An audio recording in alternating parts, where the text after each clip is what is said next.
Hello students, welcome to one more lecture of solution of sample paper for class 12th issued by CBSE for the session 2022-23। बेटा जी इस question paper के D section तक मैंने आपको solve करा दिया, D section के 34th question तक। आज मैं 35th क्वेश्चन से आगे प्रोसीड करूंगी। तो 35th नंबर का जो क्वेश्चन है हमारा बहुत ही ईजी है। If A is this matrix then find A inverse and use A inverse to solve the following system of given equations. तो यहाँ पर ए मैट्रिक्स मैंने पहले ही राइट कर दिया, तो पहले तो जल्दी से हम ए का इन्वर्स फाइंड करते हैं। तो कैलकुलेशन वर्क है जो कि मैं ज़्यादातर आप ही पर छोड़ूंगी क्योंकि बहुत आसान है ये। सबसे पहले हम डिटर्मिनेंट ऑफ ए फाइंड करते हैं। तो फर्स्ट रो से हम इसको एक्सपेंड कर रहे हैं, 2 इंटू -4 + 4 0 आ जाएगा, माइनस और एक माइनस इधर ऑलरेडी है 3, ये कॉलम और ये रो गया तो ये आ जाएगा -6 + 4 यानी कि माइनस का 2 आ जाएगा और +5 इंटू में आपका क्या आ जाएगा 3 - 2 यानी 1 आ जाएगा। तो ये बनेगा बेटा -6 + 5 that is -1 which is non zero. It means obviously A inverse exist कर रहा है। हमें अब क्या फाइंड करना है भाई, एडजॉइंट ए फाइंड करना है। तो एडजॉइंट ए फाइंड करने के लिए सबसे पहले क्या करना होता है, कोफैक्टर्स कैलकुलेट करने हैं अभी हमने। अब कोफैक्टर्स में एक आपको कोफैक्टर कैलकुलेट करके दिखा देती हूँ A11 का, ठीक है भाई। A11 तो -1 = 1 + 1 और ये वाली रो और कॉलम गया तो 2 - 4 1 - 2 ये पॉजिटिव आ जाएगा, -4 + 4 0 आ जाएगा, ठीक है। तो इस तरह से आप बाकी के सभी कोफैक्टर्स इजीली कैलकुलेट कर सकते हो। मैट्रिसेस एंड डिटर्मिनेंट बहुत डिटेल में मैंने अपने चैनल पर अपलोड किया हुआ है, कोई भी डाउट हो तो आप वहाँ से इसको देख सकते हो। तो फाइनल एग्जाम के टाइम पर आपको एडजॉइंट सॉल्व करने में कोई प्रॉब्लम नहीं आनी चाहिए। देखो A12 और मैं जल्दी से बता दूँ, -1 की पावर 1 + 2 ये कॉलम और रो गया तो 3 - 4 1 - 2 नेगेटिव साइन बाहर से आ गया, -6 + 4 -2 और ये आ जाएगा प्लस का 2। तो सिमिलरली जो आपका A13 है मैंने कैलकुलेशन ऑलरेडी कर रखी है तो ये 1 आ जाएगा। A21 आपका -1 आएगा, A22 -9 आएगा, A23 -5 आएगा, A31 की वैल्यू 2 हो जाएगी, A32 की वैल्यू 23 हो जाएगी और A33 की वैल्यू 13 हो जाएगी। तो वो हम सबको पता है कि एडजॉइंट ए हम कैसे कैलकुलेट करते हैं। तो देखिए ज़रा, एडजॉइंट ए हमारा हो जाएगा A11 A12 A13 A21 A22 A23 A31 A32 and A33। Put the values 0 2 1 first column, second column -1 -9 -5, third column है 2 23 एंड 13। ये आपका एडजॉइंट ए आ गया, ये आपका डिटर्मिनेंट ए आ गया। और जब आपने ए इनवर्स निकालना है तो क्या फॉर्मूला होता है, एडजॉइंट ए बाय डिटर्मिनेंट है।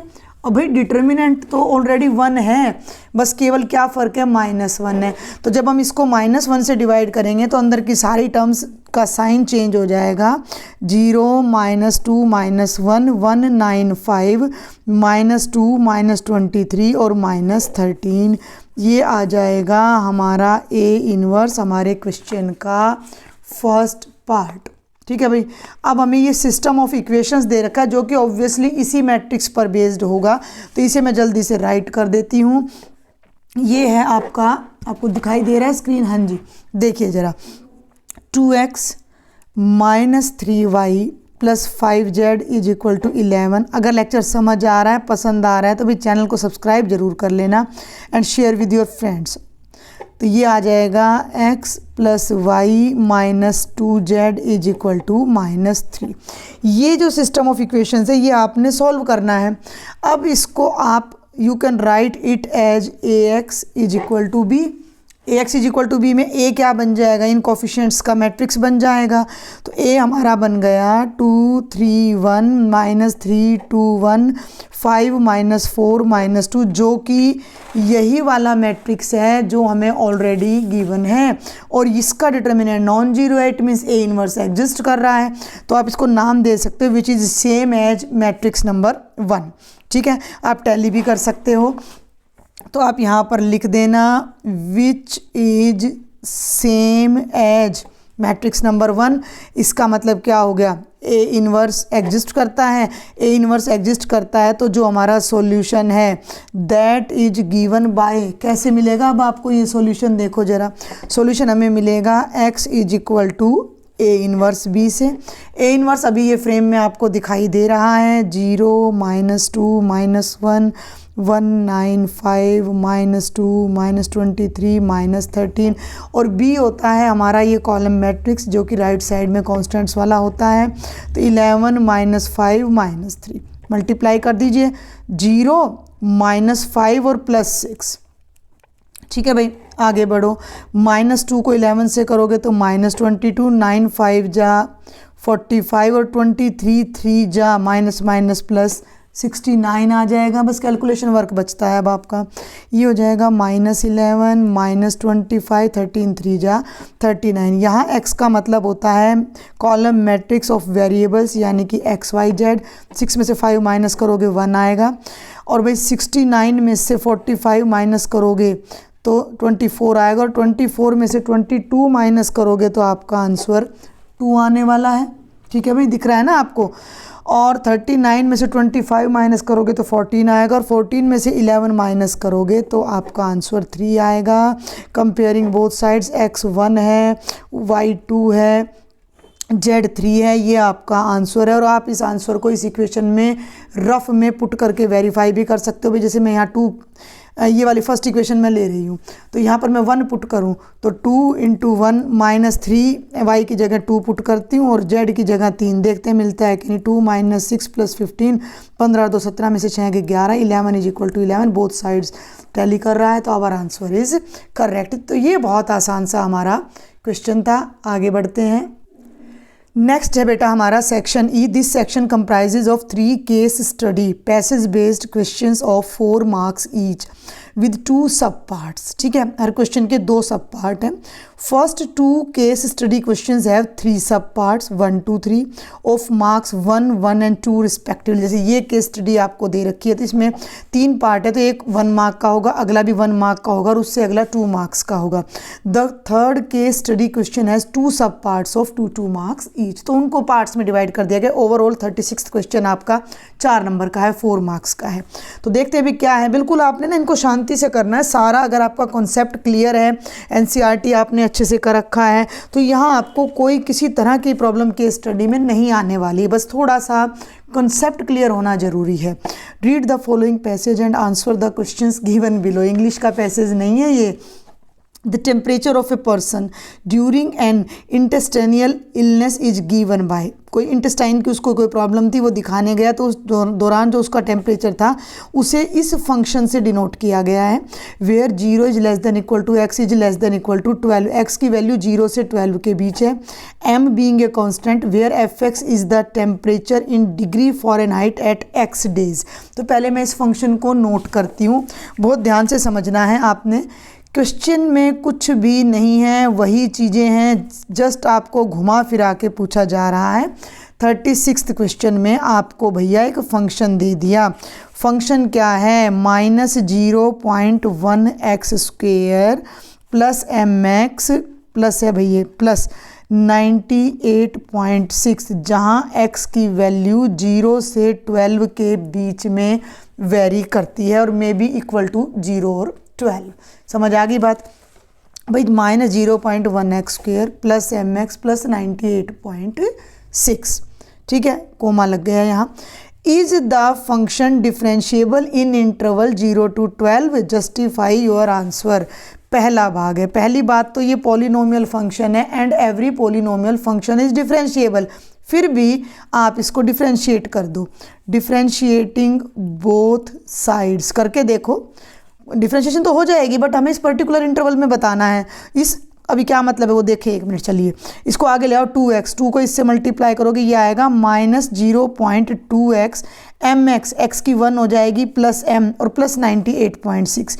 ये डिफरेंशिएशन हमारी आ रही है और जो x की वैल्यू है 0 से 12 है। तो ये पूछ रहा है ओपन इंटरवल में। अब ये पूछ रहा है कि क्या ओपन इंटरवल में ये डिफरेंशिएबल है। भाई कोई भी फंक्शन डिफरेंशिएबल तब होगा जब उस पर्टिकुलर इंटरवल में उसकी value definite, finite and real आए। और इस पर्टिकुलर इंटरवल में ये डिफरेंशिएशन डेफिनेट भी है, फाइनाइट भी है। डेफिनेट का मतलब एक एक्स के लिए एक ही वैल्यू आएगी, फाइनाइट आंसर आएगा क्योंकि m जो है एक कांस्टेंट है। क्लियर है, m हमारा एक कांस्टेंट है। और रियल भी आएगा, ठीक है, रियल भी आएगा। तो हम यहाँ पर डायरेक्ट लिख देंगे कि obviously f dash x is definite, finite and real for all x belonging to 0 to 12। तो यहाँ हम लिख देंगे हैंस फंक्शन fx, जिसको हमने नंबर 1 दिया है, is differentiable, this function is differentiable in the interval 0 to 12। आप इसको डायरेक्ट भी लिख सकते हो कि every polynomial function is differentiable for real numbers, ठीक है, तो भी हमारा काम चल जाता है। आगे चलते हैं। If 6 is the critical point of the function, then find the value of m। अरे क्रिटिकल पॉइंट क्या होता है? जहाँ डेरिवेटिव 0 हो, डेरिवेटिव हमने निकाल लिया, इसको उठा के 0 के इक्वल कर दो, ठीक है ना। Because 6 is the critical point of fx। इसका सीधा सा मतलब क्या है भाई? क्रिटिकल पॉइंट क्या होता है? क्रिटिकल पॉइंट होता है जहाँ पे डेरिवेटिव 0 हो। तो 6 पे हमारा डेरिवेटिव 0 है, तो इसका मतलब f डैश 6 0 है। f डैश x आपके सामने है, तो इसके अंदर x की जगह 6 पुट कर दो। Put x is equal to 6 in second. तो अब ये देखो f डैश 6 की जगह -0.2 into 6 plus m is equal to 0। ये क्या आ जाएगा? 6 दूनी 12 -1.2 plus m is equal to 0। बस m की वैल्यू आ गई, इसको राइट साइड में ले जाओ। -1.2 नेगेटिव है, इधर जाके पॉजिटिव हो जाएगा, तो m की वैल्यू 1.2 आ गई। तो ये सेकंड का आंसर हो गया। फर्स्ट का आंसर आपने ये देना था डिफरेंशिएबल है या नहीं है, तो ये दोनों 1-1 मार्क के थे। अब हम थर्ड पार्ट पर चलते हैं। अब थर्ड पार्ट में आपको चॉइस गिवन है, तो आपको तो दोनों में से एक करना है, मुझे दोनों करने पड़ेंगे, ठीक है। Find the intervals in which the function is strictly increasing और स्ट्रिक्टली डिक्रीजिंग। बिल्कुल आसान, लेकिन ये 2 मार्क्स का है आपका। आपको एक छोटी सी बात समझनी है कि कोई भी फंक्शन के लिए जहाँ फर्स्ट डेरिवेटिव 0 से बड़ा होता है तो आपका फंक्शन स्ट्रिक्टली इंक्रीजिंग होता है, और जहाँ फर्स्ट डेरिवेटिव 0 से छोटा होता है तो फंक्शन स्ट्रिक्टली डिक्रीजिंग होता है। हम कुछ नहीं करेंगे, हम सिर्फ इसको उठाएंगे। हम इंटरवल नहीं निकालेंगे, हम पीछे से ही लेंगे। फॉर स्ट्रिक्टली इंक्रीजिंग, ध्यान देना, for strictly increasing f dash x must be greater than 0, strictly greater than 0, equality की कोई गुंजाइश नहीं है। ये f डैश x आपके सामने है, -0.2x प्लस m, ठीक है। तो यहाँ क्या करो, -0.2x प्लस m आ चुका है भाई। m कितना है? क्रिटिकल पॉइंट 6 के लिए m की वैल्यू आपकी 1.2 है, तो दिस इज ग्रेटर देन 0, ठीक है भाई। इसको ज़रा उधर ले जाओ और इसको यहीं रहने दो। 1.2 इज ग्रेटर देन 0.2x। इसको मैं उल्टा करके लिख देती हूँ। उल्टा का मतलब a, भाई देखो सिंपल सी बात है, a is greater than b and b is less then a। वही बात है भाई, a b से बड़ा है, a is greater than b। अब मैंने b लेस देन a लिख दिया, बात तो वही है। 3 is greater than 2, 2 is less then 3, तो मैंने कुछ नहीं किया, इसको इधर ले आई। इज लेस देन 1.2, तो x लेस देन होना चाहिए 1.2 बाई 0.2, यानी x लेस देन 6 होना चाहिए।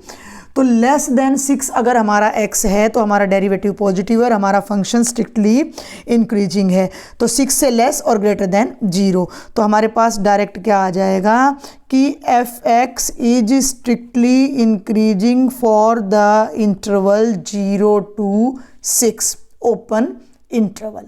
ठीक है, समझ आ रही है बात आपको? और ऐसे ही स्ट्रिक्टली डिक्रीजिंग है तो यहाँ साइन चेंज हो जाएगा। बहुत ही सिंपल सा क्वेश्चन है।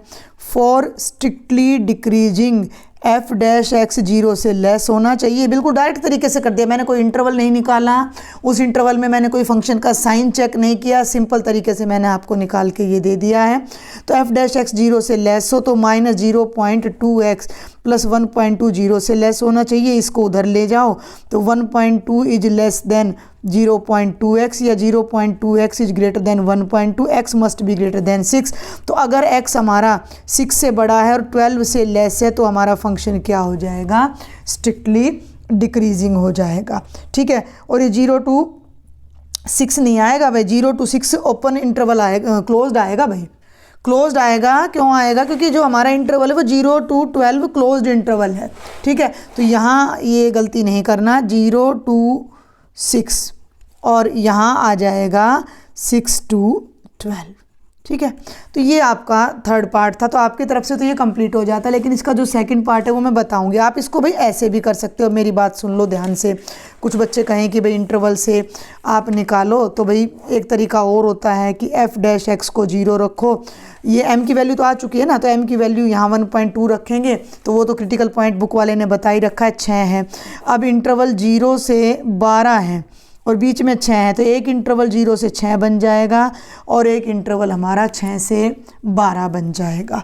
ठीक है, अब यहाँ ना आप f' के ना वो कर लो, फैक्टर कर लो। ये देखो हमारा जो f' है वो क्या बन रहा है, -0.2x + 1.2। तो भाई इसमें से ना -0.2 को कॉमन लोगे तो ये बन जाएगा x - 6। हो गया। अब आप दो केस लेते हो। पहला केस आप ये लोगे कि जब x 6 से छोटा है और 0 से बड़ा है। ठीक है, जब x 6 से छोटा है तो x - 6 नेगेटिव आएगा, ये हिस्सा नेगेटिव आएगा, ये ऑलरेडी नेगेटिव है, तो नेगेटिव नेगेटिव आपका डेरिवेटिव पॉजिटिव हो जाएगा। तो इस इंटरवल में फंक्शन इंक्रीजिंग हो जाएगा और हमारा इसी इंटरवल में फंक्शन इंक्रीजिंग आया हुआ है। तो एक तरीका ये होता है इंक्रीजिंग और डिक्रीजिंग फाइंड करने का, तो आप किसी भी तरीके से इसको सॉल्व कर सकते हो। अगर कुछ स्टूडेंट्स को भाई ये डाउट हो कि हमने तो <6 के लिए प्रूव किया है तो यहाँ क्लोज्ड इंटरवल क्यों लगाया, तो इसके लिए मैं आपको एनसीईआरटी का एक रेफरेंस देना चाहूँगी और मैंने उसको करवाया भी हुआ है। ये रेफरेंस आपका पेज नंबर 202 पे आप देख भी सकते हो, और मैंने जब ये चैप्टर कराया तो मैंने उसको वहाँ डिटेल में बताया भी है कि हम ओपन इंटरवल पे किसी भी फंक्शन को इंक्रीजिंग डिक्रीजिंग प्रूव कर रहे हैं, बट अगर उनके एंड पॉइंट्स पे वो फंक्शन कॉन्टीन्यूस है, ध्यान देंगे मेरी बात पर, भाई 0 to पाई, पाई to 2 पाई हम कर रहे हैं, लेकिन 0 पे पाई पे फंक्शन कॉन्टीन्यूस है एट एंड पॉइंट्स, तो function is increasing and decreasing. Theorem number 1, theorem number 1 क्या कहती है आप ये देखें एक बार। थ्योरम नंबर 1 हमारी ये रही, देखिए ज़रा, कि f is continuous on closed interval A B and differentiable at open interval A B, तो हम उसको क्लोज इंटरवल में ही इंक्रीजिंग कहेंगे अगर डेरिवेटिव पॉजिटिव है, क्लोज इंटरवल में ही डिक्रीजिंग कहेंगे अगर भाई डेरिवेटिव नेगेटिव है, for each x belonging to open interval A B. Clear हो गया ये डाउट आपको कि भाई मैंने ओपन इंटरवल में 0 to 6 में, 0 to 6 में सिंपल साइन लिया है ना, ग्रेटर देन 0 लिया है, तो 0 to 6 ओपन इंटरवल में मैंने इसको इंक्रीजिंग दिखाया है, लेकिन लास्ट में मैंने क्लोज्ड क्यों लिखा है, क्योंकि ये फंक्शन 0 पे भी कॉन्टीन्यूस है, 6 पे भी कॉन्टीन्यूस है, 12 पे भी कॉन्टीन्यूस है, तो 0 to 6 और 6 to 12 क्लोज्ड इंटरवल में भी ये फंक्शन आपका क्या रहने वाला है, इंक्रीजिंग और डिक्रीजिंग जो भी कंडीशन है वो रहने वाला है। तो अब जल्दी से इसके थर्ड के जो चॉइस वाला पार्ट है उसको देखते हैं। इसमें आपको चॉइस दी गई कि अगर आप इंक्रीजिंग डिक्रीजिंग वाला पार्ट ना करना चाहें then you can do this one, find the points of local maxima local minima if any in the interval 0 to 12 as open interval, ध्यान देंगे, as well as the points of absolute maxima absolute minima in the closed interval. Also find the corresponding local maximum, local minimum, absolute maximum and absolute minimum values of the function अगर वो exist करती हैं तो बिल्कुल simple सा है ये भी हमारा।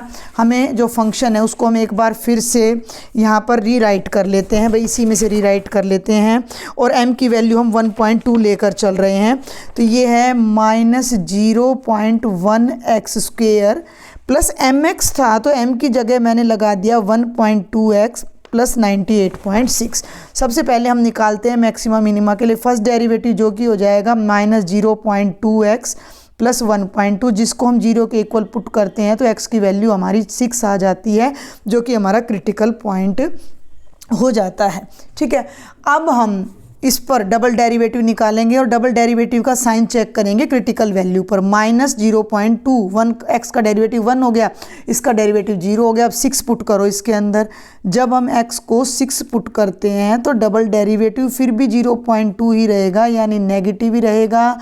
तो 6 is the point of local maxima.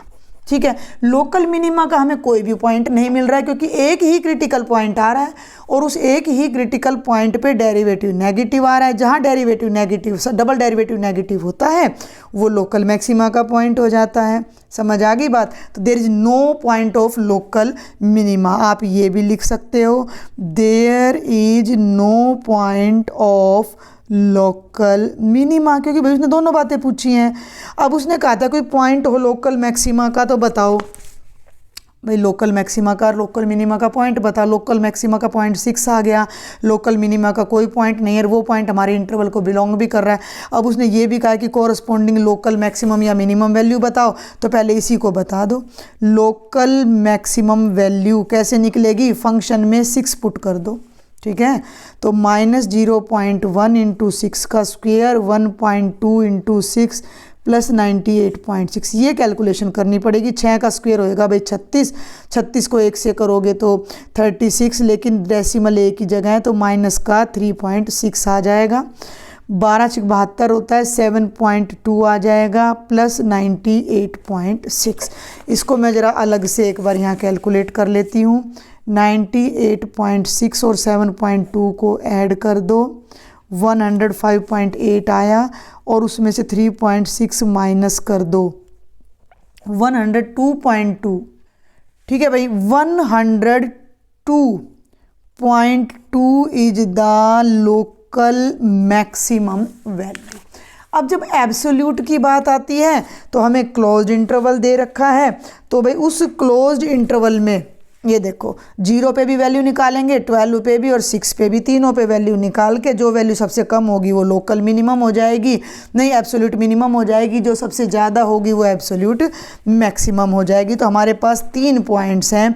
अब हम क्या करते हैं, fx को तीनों पे चेक करते हैं। -0.1x स्क्वेयर 1.2x 98.6, इसको मैं बारी बारी से चेक करूंगी 0 पे। देखो भाई हमारा जो इंटरवल है वो 0 to 12 है।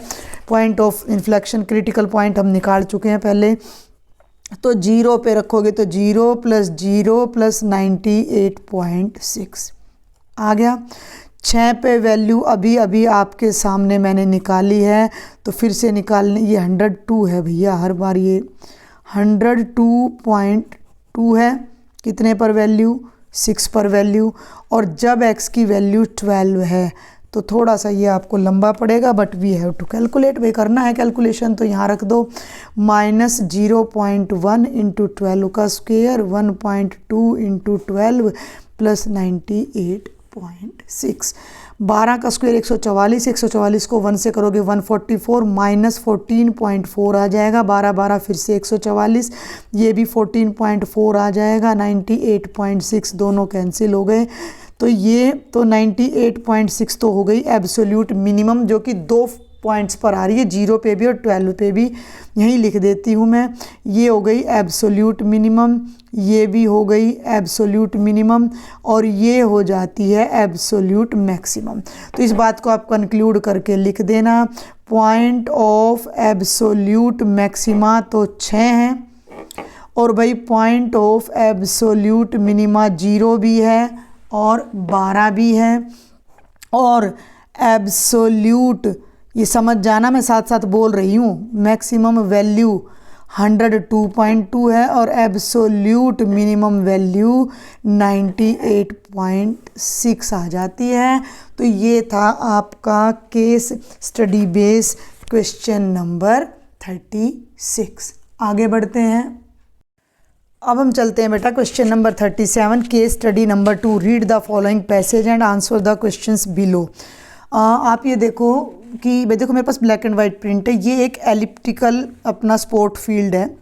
In an elliptical sport field the authority wants to design a rectangular social field with the maximum possible area. इसके अंदर एक उसने रेक्टेंगुलर फील्ड बनाना है सोशल के लिए, फुटबॉल के लिए, जिसका एरिया ज़्यादा से ज़्यादा हो।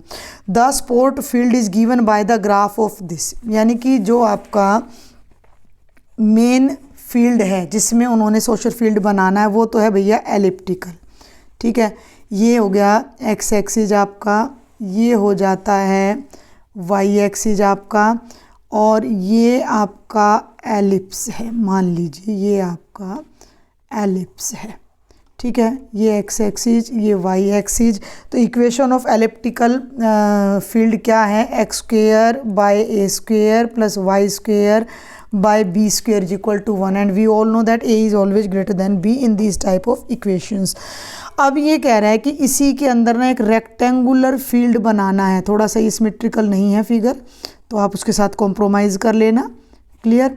तो ये मान लो उसने एक रेक्टेंगुलर फील्ड यहाँ पर बनाना है जिसका एरिया मैक्सिमम होना चाहिए, समझ रहे हो मेरी बात को, मैक्सिमम मिनिमा से हमारा ये आ रहा है। तो ये क्या कहता है कि if the length and the breadth of the rectangular field be 2x and 2y respectively, ठीक है, कि भाई ये जो लेंथ है ये 2x हो, क्लियर, और ये जो विड्थ है ये कितनी हो, 2y हो। अब भाई ये फील्ड ना सिमेट्रिकल होगा, ये 2y है तो y ऊपर होगा, y नीचे होगा, x इधर होगा, x इधर। तो अब आप इस बात को समझो कि ये जो डिस्टेंस है ये तो x है हाफ, और ये डिस्टेंस है y, तो ये जो पॉइंट है ये हमारा x कोमा y रेक्टेंगल का तो वर्टेक्स हो जाता है और एलिप्स का एक जनरल पॉइंट हो जाता है, ठीक है। अब ये कहता है कि if the length and breadth of the rectangular field be this then find the area function in terms of x, यानी कि एरिया फंक्शन को x में लाना है। भाई एरिया क्या होता है, एरिया होता है लेंथ इनटू ब्रेड्थ, बहुत सिंपल सी बात है भाई। अगर मैं रफ कागज़ पे आपको बताऊं तो हमारा जो एरिया होता है वो होता है लेंथ इनटू ब्रेड्थ। लेंथ होगी 2x, ब्रेड्थ होगी 2y, ये हो गया 4xy। अब यहाँ y नहीं आना चाहिए, बस y का क्या करें, तो y को यहाँ से उठा के बदल दो, ठीक है। तो चलिए चलते हैं आगे, अब हम देखते हैं। सबसे पहले तो यहाँ से y की वैल्यू निकाल ही लो, जब हमें पता लग ही गया Y square by B square is equal to 1 minus x square by A square. LCM लो, बी स्क्वेयर को उधर ले जाओ, तो ये आपने सारा कर ही रखा है, ये हो जाता है ए स्क्वेयर माइनस एक्स स्क्वेयर, और इसकी पॉजिटिव वैल्यू आप यहाँ लोगे, नेगेटिव वैल्यू हम नहीं लेंगे क्योंकि हम इसकी बात कर रहे हैं, इस पॉइंट की बात कर रहे हैं, ठीक है ना भाई। वाई नेगेटिव, देखो हम केवल इस क्वाड्रेंट को, इस पॉइंट को डील कर रहे हैं, बाकी को भूल जाओ थोड़ी देर के लिए, अपने आप सारा आंसर आपका ठीक आता चला जाएगा। तो पॉजिटिव वैल्यू ले लो, B by A under root of A square minus x square, ये आपका वाई हो गया। अब भाई हम हैं पहले पार्ट पे, इफ़ द लेंथ, हाँ पहला पार्ट ले लो, लेंथ हो गई 2x, ब्रेड्थ हो गई 2y, यानी कि 2b by A under root of A square minus x square. तो हमने मान लिया कि जो एरिया फंक्शन है उसका नाम a है, तो वो हो गया लेंथ इनटू ब्रेड्थ, ठीक है भाई।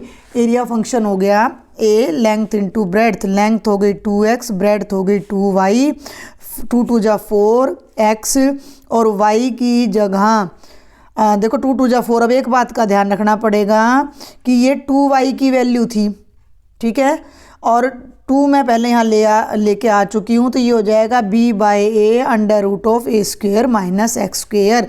तो एरिया हो जाएगा 4b by A X under root of A square minus x square, जो कि पूरी तरह x में आ गया है, इसमें कोई दूसरा वेरिएबल y है ही नहीं।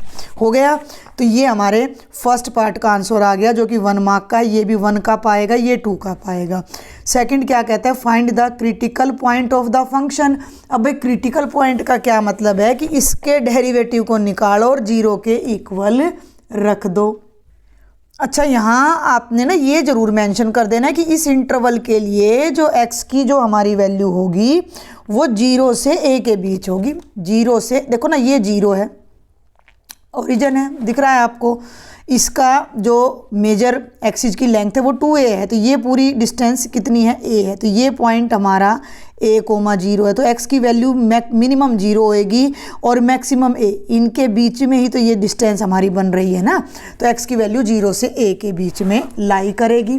अब हम आ जाते हैं सेकंड पार्ट पे, तो अब आप निकाल दो भाई dA बाई dx। तो 4b बाई ए को तो एज इट इज़ ले लिया, first function as it is, इसका डेरिवेटिव करोगे तो 1/2 under root of A square minus x square, और माइनस एक्स स्क्वेयर की -2x, plus A square minus x square का अंडर रूट, एक्स का डेरिवेटिव हो जाएगा 1।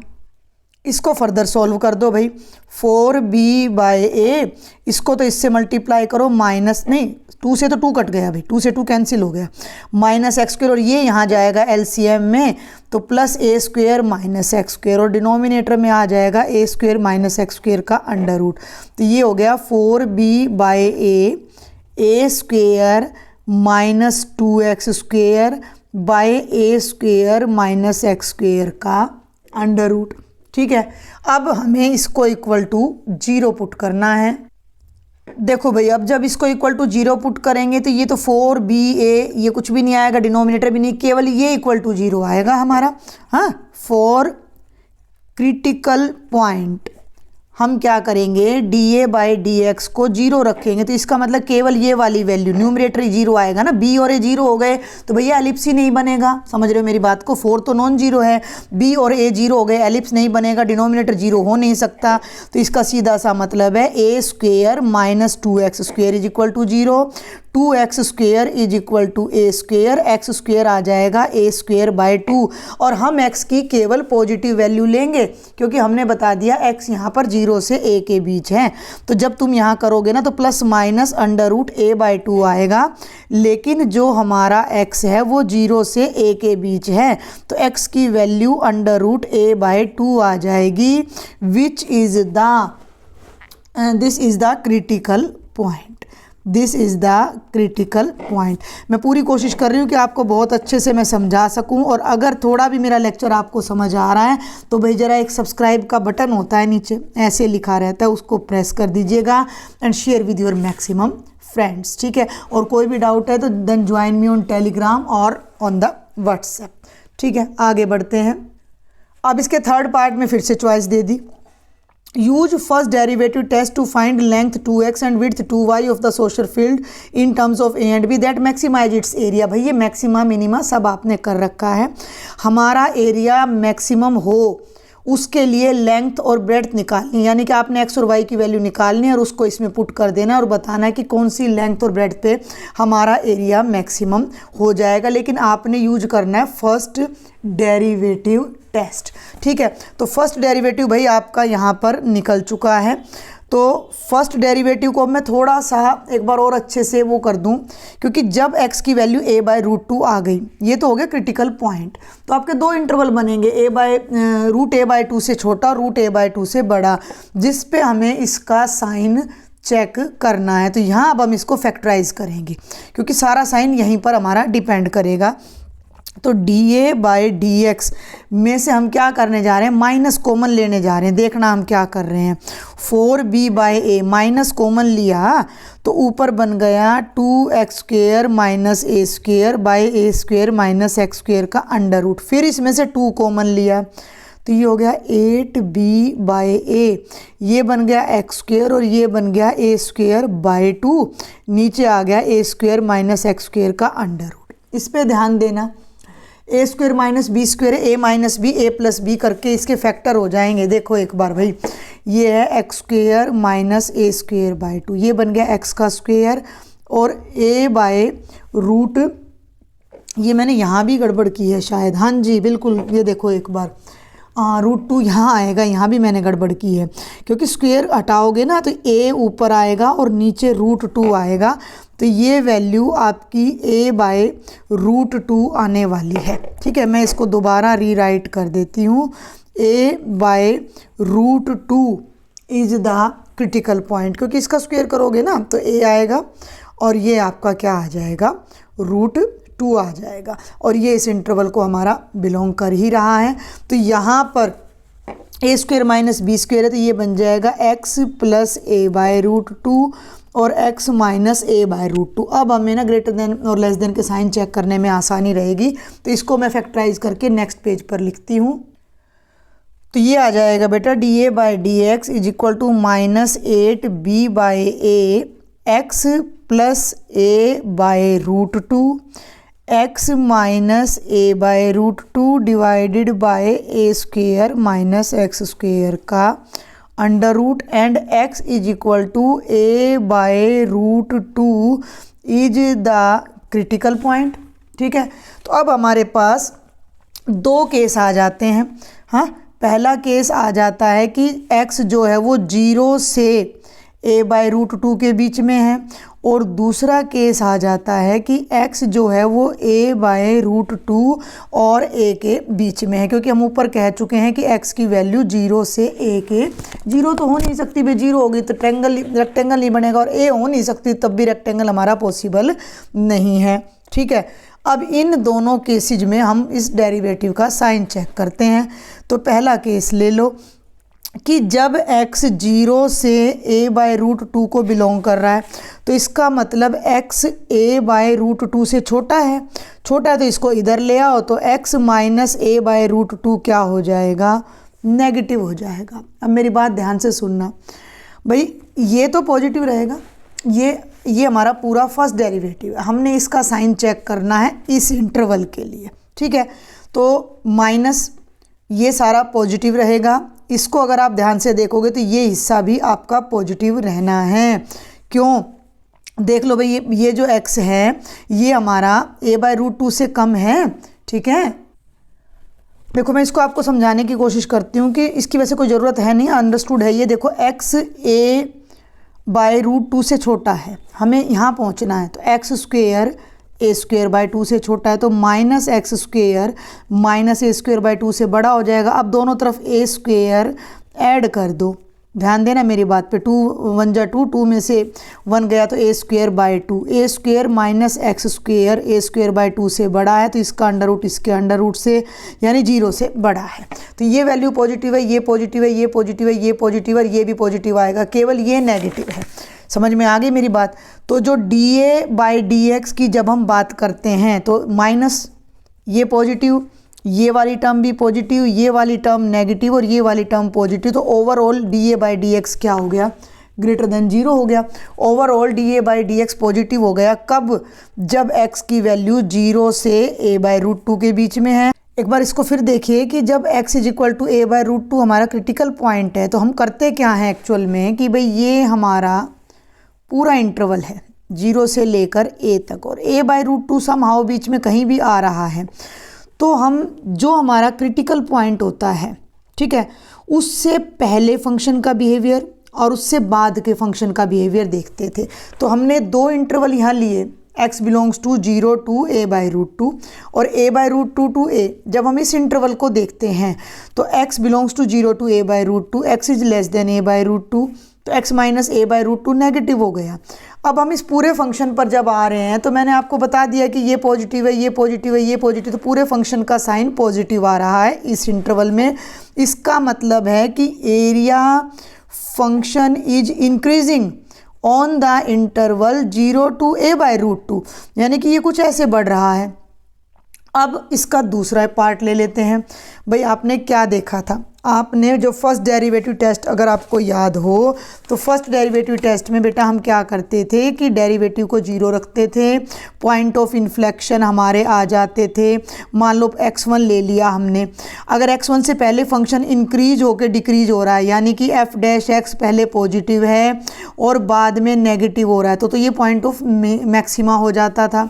मान लो सेकेंड पॉइंट ले लिया x2, यहाँ डिक्रीज होकर इंक्रीज हो रहा है, यानी कि डेरिवेटिव इससे जस्ट पहले तो डेरिवेटिव नेगेटिव है और इससे जस्ट बाद में जो डेरिवेटिव है पॉजिटिव है, तो ये पॉइंट ऑफ मिनिमा हो जाता था।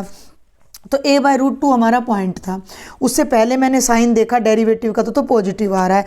अब तुम दूसरा केस ले लो कि जब x, थोड़ा सा कंफ्यूजिंग है ये आपके लिए, थोड़ा सा, ज़्यादा नहीं, जब x इस इंटरवल में है, ध्यान देना मेरी बात पर, तो x जो है वो a/√2 से बड़ा हो गया, a/√2 से बड़ा हो गया, तो x माइनस a/√2 पॉजिटिव हो गया। तो अब ये पूरे का पूरा डेरिवेटिव में ये भी पॉजिटिव, ये पॉजिटिव था ही, ये भी पॉजिटिव, ये भी पॉजिटिव, तो सारे पॉजिटिव हैं, केवल ये नेगेटिव है। तो इन दैट केस जो dA/dx है वो नेगेटिव आ जाएगा। कब, जब हम a/√2 से a की बात करते हैं, यानी डिक्रीज हो रहा है। ठीक है, इसका मतलब area function is decreasing for the interval a/√2 to a।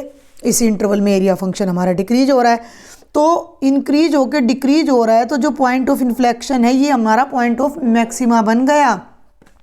भाई ए बाई रूट टू पे ब्रेक आया, ए बाई रूट टू से जस्ट पहले डेरिवेटिव पॉजिटिव है, ए बाई रूट टू के जस्ट बाद हमारा डेरिवेटिव नेगेटिव हो रहा है। तो इसका मतलब क्या हो जाएगा कि area function has local, area function has local maximum value at A by root two. यानी कि अगर हम x की जगह ए बाई रूट टू रखते हैं तो हमारा एरिया मैक्सिमम आ जाएगा। अब ये कहता है कि जब आपका एरिया मैक्सिमम है तो लंबाई और विड्थ, लेंथ और ब्रेड्थ आपने बतानी है।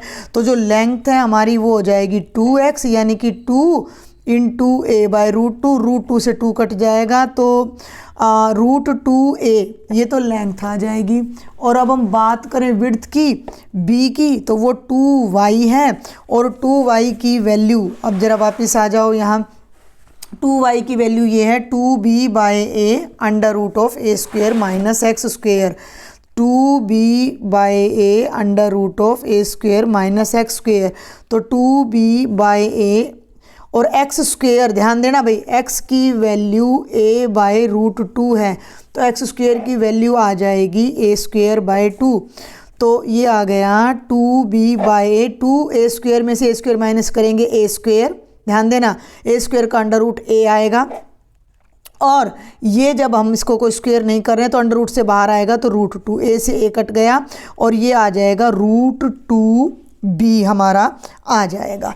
तो फाइनल आंसर जो हमारा होगा, लेंथ होगी रूट 2a, विड्थ हमारी b और b में फ़र्क रखना भैया, वो भी अलग है, ये ब्रेड्थ के लिए b यूज कर रही हूँ मैं तो इसको कैपिटल ले लेना। तो ये हो जाएगा root 2b is the required length and breadth when the area is maximum. तो बड़ा ही कॉम्प्लिकेटेड सा है, थोड़ा सा आपको लगेगा। और इसी का ना पार्ट सेकंड दे दिया कि यूज, चॉइस में दे दिया कि use second derivative test to find the length and width to maximise the area. Answer तो यही आना है, लेकिन टेस्ट आपने कौन सा लगाना है, सेकंड डेरिवेटिव। अब भाई चूंकि हमने सेकंड डेरिवेटिव लगाना है, वो तो जाता है इससे भी, लेकिन इसमें हमारा जो है अंडर रूट ज़्यादा आ रहा है। अब ये देखो D A by D x कितना मुश्किल है भाई। अगर ये मेरा D A by D x ये आ रहा है फाइनल, हाँ, इसको अगर मैं डबल डेरिवेटिव करूँगी तो थोड़ा सा लंबा हो जाएगा। उससे बेटर रहेगा कि पहले हम एरिया फंक्शन को लेके इसका स्क्वायर करके, भाई ये मैक्सिमम दिखाना है, ये मैक्सिमम है तो इसका स्क्वायर भी मैक्सिमम है। ऐसा आपने अपने चैप्टर में कई क्वेश्चंस में किया भी होगा। तो हम इसका स्क्वायर ले लेते हैं पहले। ये है बेटा आपका एरिया फंक्शन, हम इसको स्क्वायर करके, ए स्क्वायर करके जेड मान लेते हैं तो 16b square by a square और x square into a square minus x square, सारे को इकट्ठा कर लो, 16b square by A square, ये अंदर चला जाएगा, a square x square minus x की पावर 4। ठीक है, इसको मैक्सिमम करना है यूजिंग सेकंड डेरिवेटिव टेस्ट। तो जल्दी से निकाल दो भाई D Z by D x, तो ये हो जाएगा 16b square by A square, इसको आगे ले आओ 2a square x minus 4x cube और इसको कर दो 0 के इक्वल 7 तो ये तो सब नॉन जीरो हैं। यहाँ से आ जाएगा 2a square x minus 4x cube is equal to 0, 2x common ले लो, पॉइंट वही आएगा जो पीछे आया था। तो ये हो जाएगा a square minus 2x square is equal to 0, 2 0 नहीं हो सकता, x 0 नहीं हो सकता, क्योंकि x 0 हो गया तो भाई जो लेंथ है वही ख़त्म हो जाएगी हमारी, तो ये 0 हो जाएगा। तो a square minus 2x square is equal to 0, इसको पीछे सॉल्व कर चुके हो तो x की वैल्यू आ जाएगी a बाय रूट 2। अब ये आपका फर्स्ट डेरिवेटिव है तो इसको डबल डेरिवेटिव बना लो। अगर उसका साइन चेक करना है बस हमने, तो ये हो गया, इसको ना ऐसा करो, 2 कॉमन ले लो साथ के साथ, इसमें से 2 कॉमन ले लो तो ये बन गया 32 b square by A square और 2 हट गया, इसका डेरिवेटिव हो गया 1a स्क्वेयर, इसमें से 2 हट गया, 3 आगे आएगा तो ये बन जाएगा 6x स्क्वेयर। समझ आ रही मेरी बात आपको? ये आ गया हमारा second derivative 32b square by A square into a square minus 6x square. अब ये पॉइंट इसमें पुट करके इसका साइन चेक कर लो, बस इतना सा काम है। x की जगह रख दो a बाय रूट 2, अगर डबल डेरिवेटिव नेगेटिव है तो पॉइंट ऑफ मैक्सिमा, पॉजिटिव है तो भाई पॉइंट ऑफ मिनिमा। तो 32b square by A square minus 6x square करोगे तो a स्क्वेयर बाय 2 में से 6 गया कितना आएगा -4, ध्यान देना। तो माइनस बाहर आ गया 32b² बाय a²। देखो ना 2 में से 6 गया माइनस, तो ये हो गया 4a² बाय 2।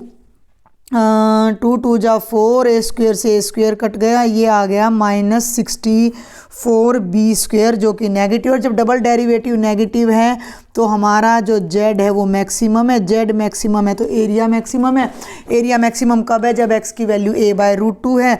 तो लेंथ पिछले कैलकुलेशन से √2 आ जाएगी और ब्रेड्थ हमारी √2b आ जाएगी। तो सेकंड डेरिवेटिव टेस्ट आपको कंपैरेटिवली इजी पड़ता है। और अब हमारा रह जाता है इस क्वेश्चन पेपर का last question, case study number 38।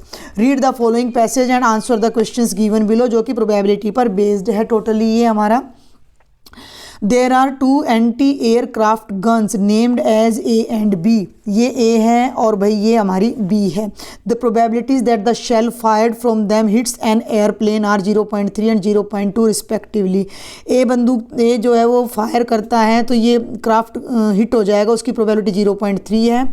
B fire करे और हिट हो जाए तो प्रोबेबिलिटी 0.2 है। तो जो भी हमें गिवन है पहले हम उसको साथ साथ यहाँ पर अपना नोट कर लेते हैं कि A की जो प्रोबेबिलिटी है हिट करने की 0.3 है, B की जो प्रोबेबिलिटी है वो 0.2 है। Both of them fired 1 shell at an airplane at the same time. दोनों के दोनों इस एक एरोप्लेन पे इकट्ठा फायर करने लग रहे हैं। पहला इसके 2 नंबर का है, दोनों उसने पीछे ही बता दिया ना। What is the probability that the shell fired from exactly one of them hit the plane. भाई दोनों में से किसी एक का गोली ही उसको लगेगी, दूसरे की नहीं लगेगी। तो बहुत ही आसान है।